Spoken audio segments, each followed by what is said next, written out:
Hi, welcome to Chad's Silversmithing. Before we get too far into the video, if you wouldn't mind hitting the like button, that really helps to get my channel promoted, and I really appreciate that. I also really love it when people leave comments, so if you have a question about the video, or you want to suggest a video, or tell me how you do things, or just say hi, those are all great. Today we're going to do something that I have long meant to do and I haven't gotten around to, so we're going to do some freeform casting. I've done a bean casting video and a broom casting video. I will put links to bean casting right there, and then broom casting right there, if you're interested in those ones. They're all forms where you're pouring molten silver into different mediums. And water casting, of course, we're dumping it into a bucket of water. So it's pretty straightforward and easy to do. It produces some different shapes than the other two. And so we're going to do that today. Before we do that, though, I wanted to thank some groups of people. My patrons over on Patreon are my core group of supporters. And I truly appreciate not only their financial support, but also the cool environment that they've created there. It's a really nice place with a lot of talented, smart people. So I have a new one, and I wanted to thank her for signing up too. Sharon L., thank you for that. I look forward to getting to know you, and I hope you find all of those people over there, like I have, to be a useful and friendly crowd. So thanks for that, all of you. My other group is my YouTube subscribers. We just passed 20,400. It's getting harder to remember now. The numbers are getting bigger. So thank you for that. That amazes me when I hear those numbers. And I do appreciate not only the super thanks and the buy me a coffees, but I really appreciate the nice comments that people leave. So it's nice to know when people tell me that they've gotten something useful from a video. It helps me to keep going. So thanks for that. Let's get started on the water casting. This is one of my design idea sketchbooks that you can get on my merch store. This particular one has a chart on the back that's kind of useful. It's got a wire gauge to inches to millimeters. I find that pretty useful, and I've heard from some of my European friends that they find those things useful because they don't use wire gauges overseas so much. But I draw up all of my pieces that I'm making in these. I just broke open this new one. And I like them because they have this nice grid pattern in the background. That's handy to help me draw things up more symmetrically, because that's not one of my normal skills. Okay, so today we're not really drawing anything, but what we are doing is talking about water casting. And if you've watched either of my other videos, bean casting is fun. You're just pouring molten silver over the top of pinto beans or some other kind of beans, and it forms some kind of cool shapes. In the case of pine needles, which I usually use instead of broom bristles, it's burning its way partway down into a sheaf of pine needles and creates kind of stalactite sort of formations. With water casting, it does something a little different, and one of the routine things, I've only done it a few times because honestly, back then when I was trying it, the kinds of forms that it produces were not useful to me, and that's not to say you wouldn't be able to find some uses for them. Now, since I've kind of expanded the types of things that I do, I can see all sorts of uses for them. But one of the characteristics about water castings is when the molten metal hits the top of the water, it immediately flash causes that surface to turn to steam, and it produces kind of a bubble of steam. And so you get kind of these parachute shaped things, and that's typically, you get kind of a bubble looking piece that's sometimes relatively thin. Some turn out useful, some not so much. We're going to go outside. Actually, we're going to travel in time and go back to this afternoon and do some water castings out in my backyard. And then we'll come back forward in time to now, and we'll talk about what we're going to do with some of them. So I'll be right back.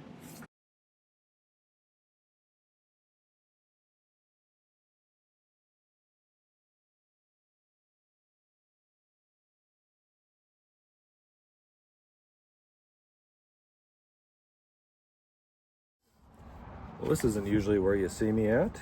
I'm in my backyard today. We're going to do some water castings. And so I have some stuff that you should probably have when you're doing castings. I have a pair of work gloves. I have my apron on. I have some eye protection here, which doesn't stay on my head very well.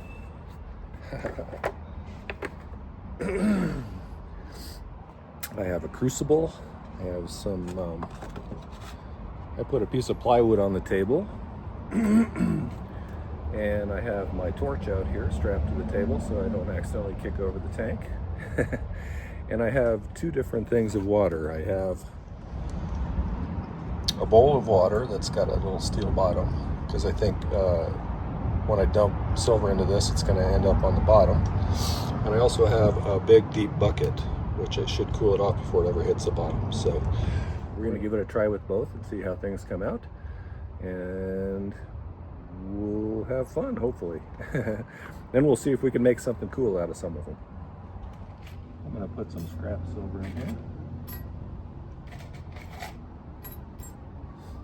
I don't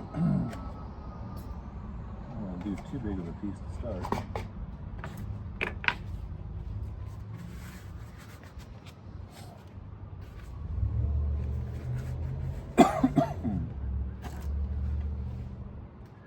I have a number 3 tip on my torch today. This is a bigger palm.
Heat on it while you're getting ready to pour, so it doesn't solidify in advance.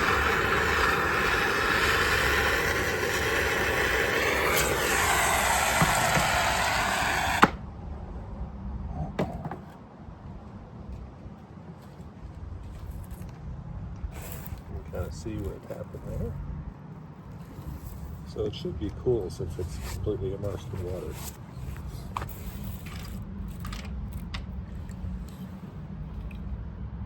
We got kind of a weird sort of nuggety shape. Let's try one in the big bucket too.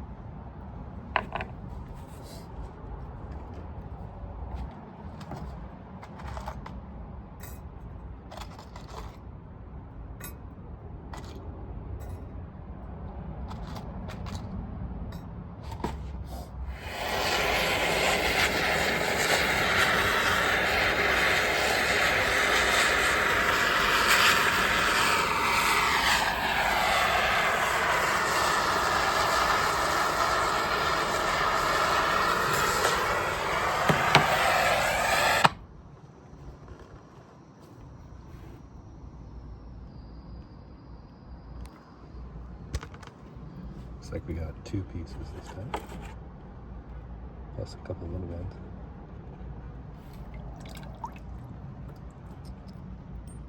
So remember how I was talking about the bubble shape? You see that right there? That's kind of interesting though. I might be able to use that for something.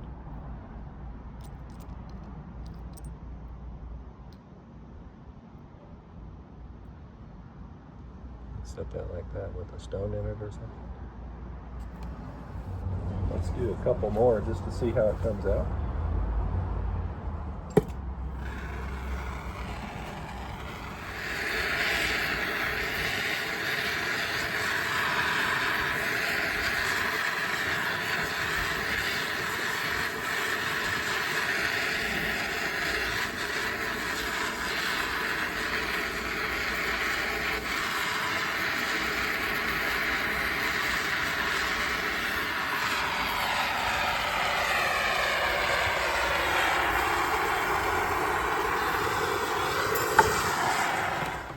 primary piece that came out of that one.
I don't know, this one kind of looks like some sort of flower head, so I may have to put a stem on that with some leaves.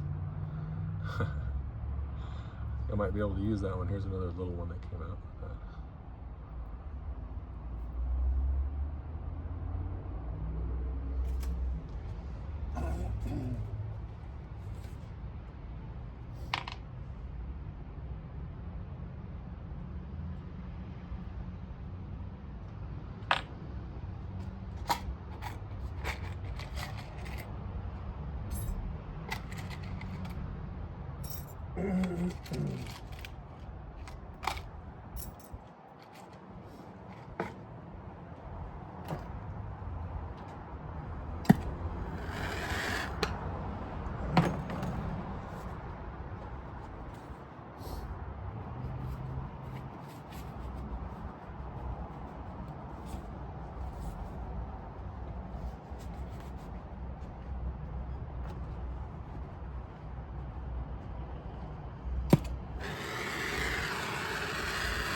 Couple more.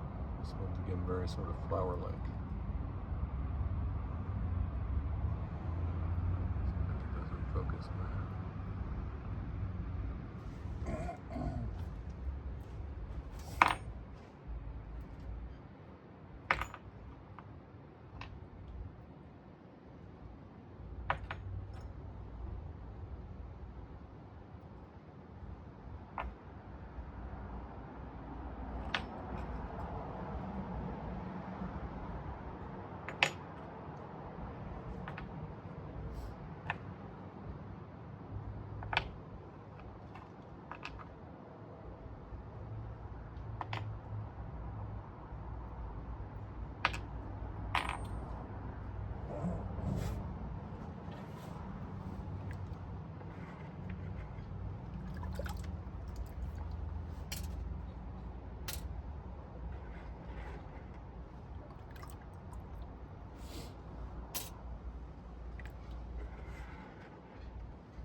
Okay, the magic of technology.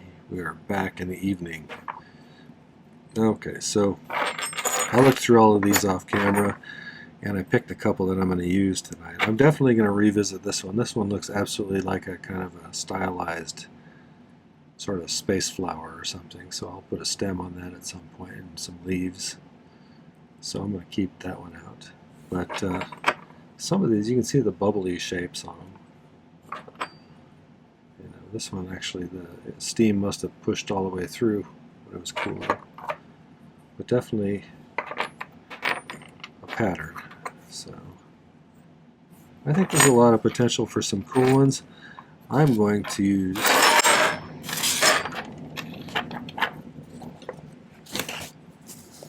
these two. This one looks a little bit like a cowboy hat from the top. So I'm going to make that into a bale. This one has like a little splash sticking up from it, and I picked out a little, where did he go? Uh-oh. There he is. A little blue topaz.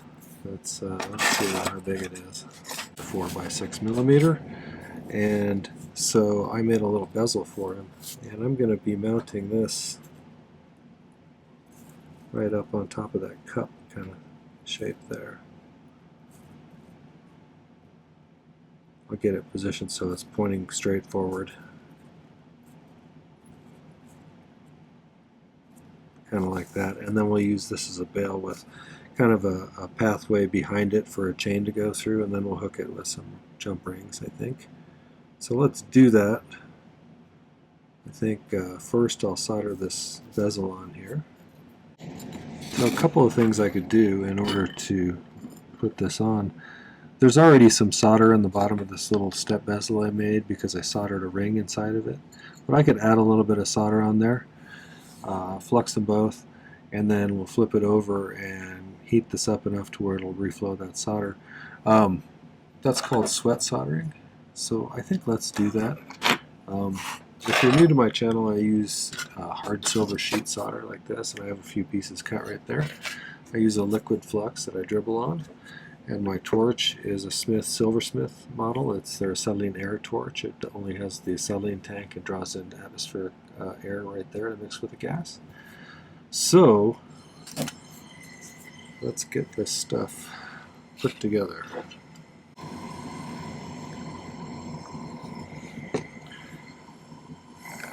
So I have two really disparate sizes here. This is very small compared to the mass of this thing, which is quite a bit of silver on there.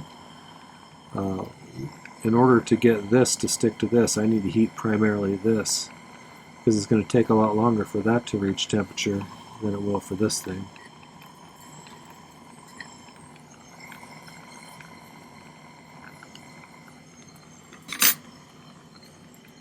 So let's see if I can get that positioned on there nicely.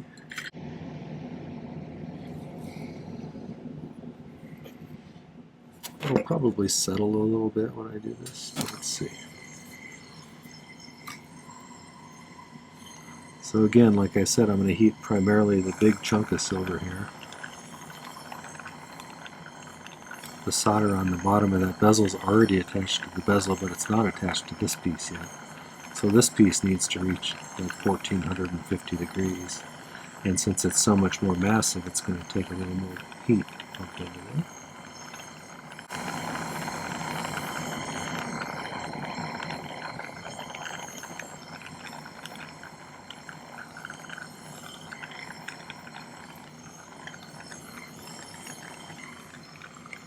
I think we got it. Let's double check.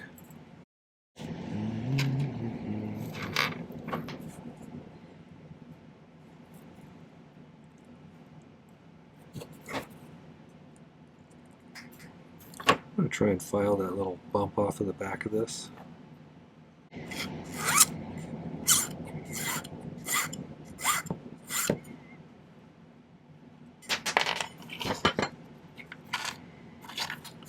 So kind of got to figure out which way I want it to go.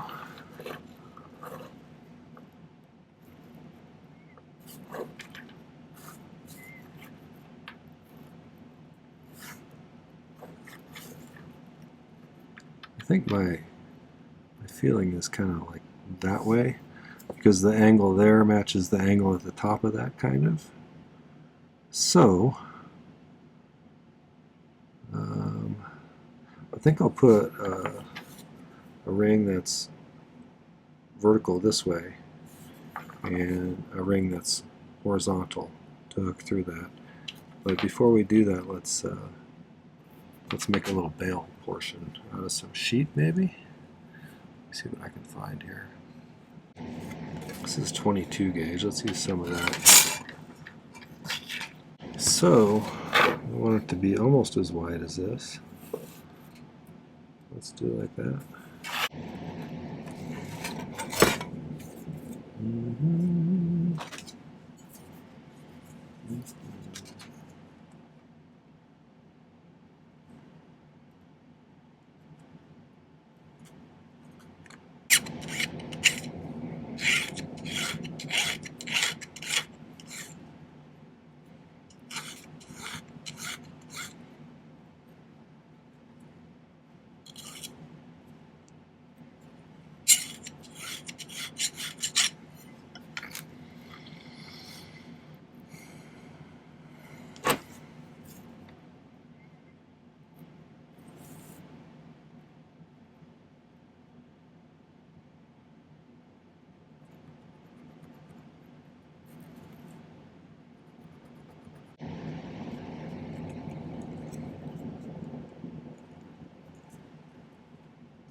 That'll work, but this needs to be a lot shorter. I don't want it to be that tall.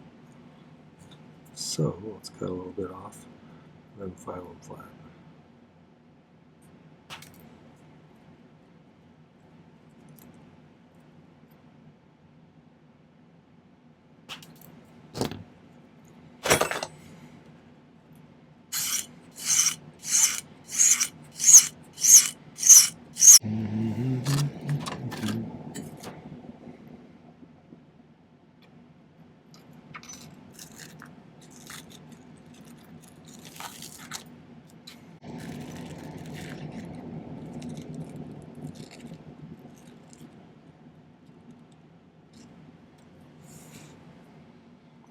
All right, let's see if we can't solder that on there.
Here's some 16 gauge round.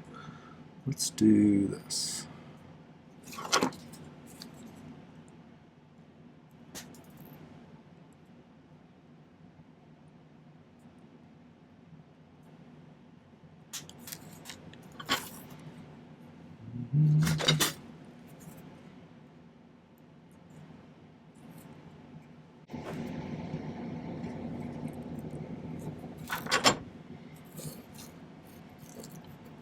So I'm thinking then, if we solder this right kind of at that point right there, and then we'll have the same thing up here going this way. So let me file the ends of this. If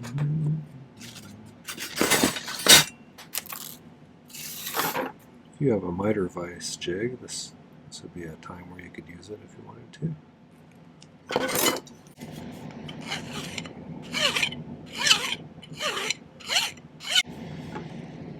I'll tell you what, I think I'm going to pick solder a little bit on the end of each of those, and then we'll nudge it up against there.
So I think it needs to go right.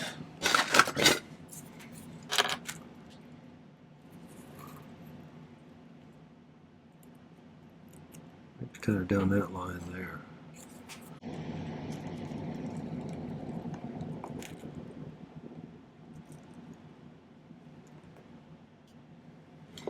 So I think let's solder the top one on, and we'll leave that back one open, and then I'll slip it through here, and then I'll use maybe a little easy paste solder or something on there to close it up, just to make it a little easier.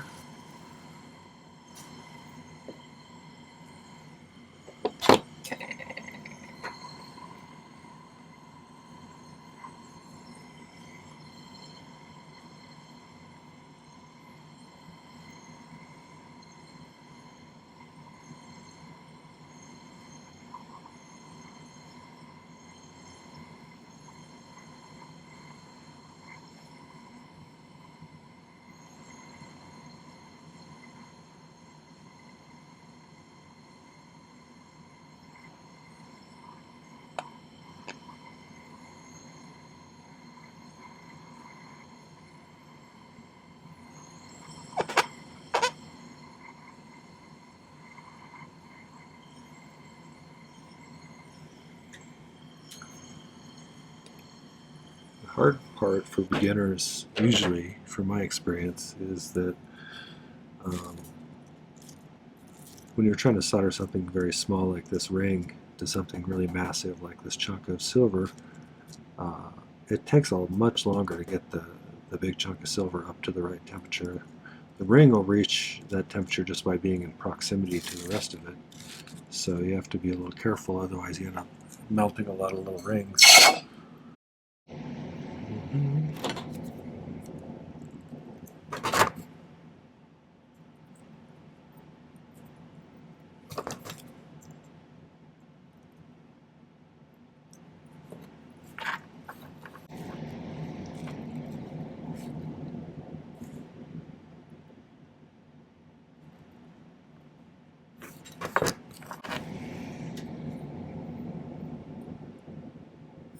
That hangs pretty well, I think. Let's solder it, just for giggles.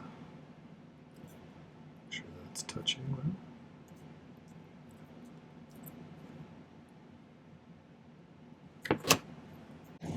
This is medium, this will work.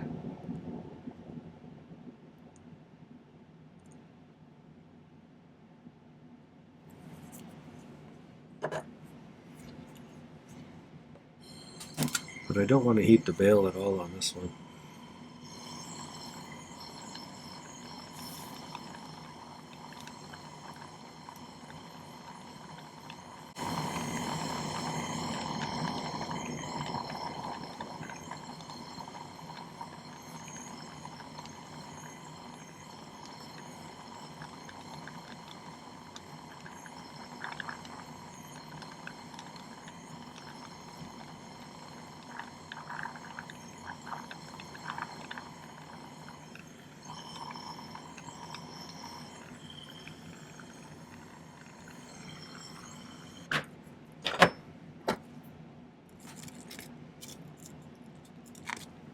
got it.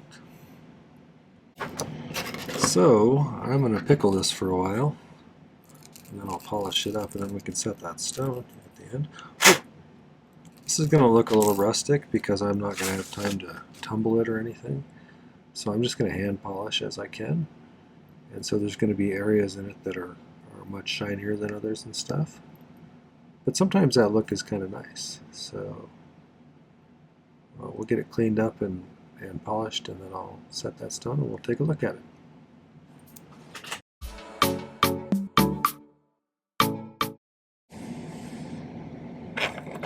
Okay, just for some comparison. Things are a little polished up, and I think they turned out pretty nice.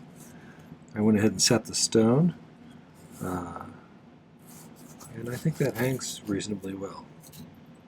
It's kind of a chunky pendant. It's got some weight to it, but I think that's a pretty one. So, and the fun thing about these is everyone comes out a little different, just like on the other freeform castings. So tell me what you might have done different if you had made something out of some of the scrap silver like this. What would you have made? I still think this one's going to have to be a flower.